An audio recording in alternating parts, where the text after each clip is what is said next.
Hi dears, അപ്പം നമുക്കിന്ന് കാഴ്ചേൻ്റെ ദിവസത്തെ വിശേഷങ്ങൾ കണ്ടാലോ. നമ്മൾ പോകാൻ റെഡി ആയിട്ടിരിക്കുന്നത് കേട്ടോ. അപ്പോൾ ഇതാണ് എൻ്റെ ഡ്രസ്സ്. ഫുള്ള് റെഡ് കളറിൽ ഒരു ഡ്രസ്സാണ് സ്റ്റിച്ച് ചെയ്തിട്ട് ഞാൻ തന്നെ സ്റ്റിച്ച് ചെയ്തതാണ്. അപ്പോൾ ഡ്രസ് കോഡൊക്കെ ഉണ്ടായിരുന്നു. ഞാനും ഭാവിയും ഡ്രസ് കോഡൊന്നും വാങ്ങിയില്ല. നമ്മൾ സാധാരണ ഡ്രസ്സ് തന്നെ ഇട്ടു. കാരണം ഡ്രസ് കോഡ് വെച്ചാൽ പിന്നെ അത് ഇടൊന്നുമില്ല. അതുകൊണ്ട് പിന്നെ വെറുതെ വേസ്റ്റ് ആക്കേണ്ടതെന്ന് വെച്ച് നമ്മളിപ്പോൾ ഡ്രസ് കോഡ് എടുക്കാറില്ല. മുമ്പ് കുറേ കൊല്ലം എടുത്തിട്ടുണ്ടായിരുന്നു കേട്ടോ.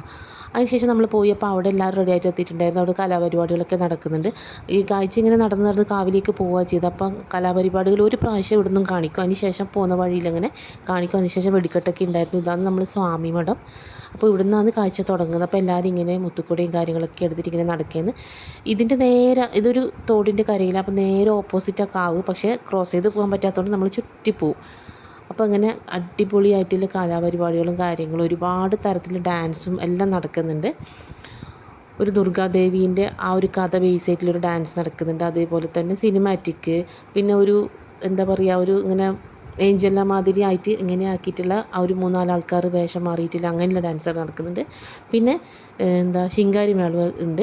അങ്ങനെ എല്ലാം കൂടിയിട്ട് അടിപൊളി മേളം തന്നെയായിരുന്നു. അപ്പോൾ ഇത് നമ്മളെ ഈ നാടിൻ്റെ മെയിൻ ആഘോഷം എന്ന് പറയുന്നത് തെയ്യം തന്നെയാണ്. അപ്പോൾ തെയ്യത്തിൻ്റെ ഈ ഒരു ദിവസത്തെ കാഴ്ച തന്നെയാണ്. ഒരു കാഴ്ചയും കൂടിയുണ്ട്. അത് ഇത്രയും ആഘോഷമായിട്ടില്ല, എന്നാലും ചെറുതായിട്ട് നല്ല ഭംഗിയായിട്ട് നടത്താൻ നോക്കാറുണ്ട്. അപ്പം ഇവിടെ കാവിലെത്തി അതിന് ശേഷം ഇങ്ങനെ വിഗ്രഹം കൊണ്ട് ഇവിടെ ഇങ്ങനെ പ്രദക്ഷിണം വെക്കുകയാണ്. അപ്പം ഇവിടെ ഓരോ കൊല്ലം വിട്ടിട്ട് തീച്ചാമുണ്ടി തെയ്യം അരങ്ങേറുന്നുണ്ട്. അപ്പം ഇക്കൊല്ലം ഇല്ല, അടുത്ത കൊല്ലം ഉണ്ടാവും. അപ്പോൾ ഈ ഒരു സ്ഥലത്ത് വെച്ചാൽ അത് ഉണ്ടാവാറ്. അപ്പോൾ അതിൻ്റെ ചുറ്റുമായിട്ട് ഇങ്ങനെ നടക്കുകയാണ്. ഒരു പ്രാവശ്യം ഇങ്ങനെ ഒന്ന് വലം വെച്ചിട്ട് അവർ കാവിലേക്ക് കയറിപ്പോവും. നമ്മളിവിടെ ഇരുന്നു കേട്ടോ. അതിന് ശേഷം ഈ ഒരു ഗ്രൗണ്ടിൽ തന്നെയാണ് ഈ കലാപരിപാടികളൊക്കെ കാണാൻ വേണ്ടിയിട്ട് ഇരിക്കുന്നത്.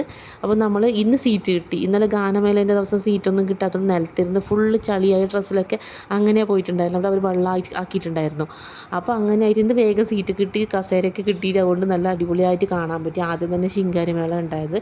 അപ്പോൾ അങ്ങനെ അടിപൊളിയായിരുന്നു, നല്ല രസമായിരുന്നു കേൾക്കാൻ വേണ്ടി. അതിന് ശേഷം നമ്മൾ ഡാൻസ് കാണാൻ വേണ്ടിയിട്ട് നിന്നു. പിന്നെ അതിൻ്റെ ഇടയിൽ നമ്മൾ ഫുഡ് കഴിച്ചിട്ട് വന്നു കേട്ടോ. ഫുഡ് കഴിച്ചിട്ട് വന്നതിന് ശേഷം പിന്നെ സീറ്റ് നമുക്ക് ബാക്കോട്ടായി. പിന്നെ നിന്നിട്ടാണ് കണ്ടത്, ഇരുന്നിട്ടൊന്നും കാണുന്നില്ലാത്ത നിന്നിട്ടാണ് കണ്ടത്. സീറ്റ് പിന്നെ കിട്ടിയില്ല, നമ്മൾ നേരത്തെ സീറ്റ് പോയല്ലോ. അതിനുശേഷം ദുർഗാദേവീൻ്റെ ഡാൻസ് പെർഫോമൻസ് ഉണ്ടായിരുന്നു, അടിപൊളിയായിരുന്നു അത്. അതിനുശേഷം അത് സിനിമാറ്റിക്, ഇത് കഥ ബേസ് ആയിട്ടുള്ളത് തന്നെയായിരുന്നു. ഇങ്ങനെ നല്ല രസമുണ്ടായിരുന്നു, ചുറ്റും തീയൊക്കെ ഇട്ടിട്ട് അടിപൊളിയായിരുന്നു. അതിനുശേഷം നമ്മൾ ബാക്കി എല്ലാം കൂടി കഴിഞ്ഞിട്ട് പോകാമെന്ന് വിചാരിച്ചു. ഏതായാലും സമയമൊക്കെ ഒരുപാട് ലേറ്റായി, ഏകദേശം 1 മണിയെല്ലാം ആവാനായി. എന്നിട്ടും ഫുൾ കണ്ടിട്ട് തന്നെ നമ്മൾ പോകാമെന്ന് വിചാരിച്ചു. അപ്പോൾ അടുത്തൊരു സിനിമാറ്റിക് ഡാൻസ്, അതിന് ശേഷം ഏട്ടൻ നമ്മളും കൂടി തിരിച്ചു വിട്ടു. അത്രയും വീഡിയോക്ക് ബൈ.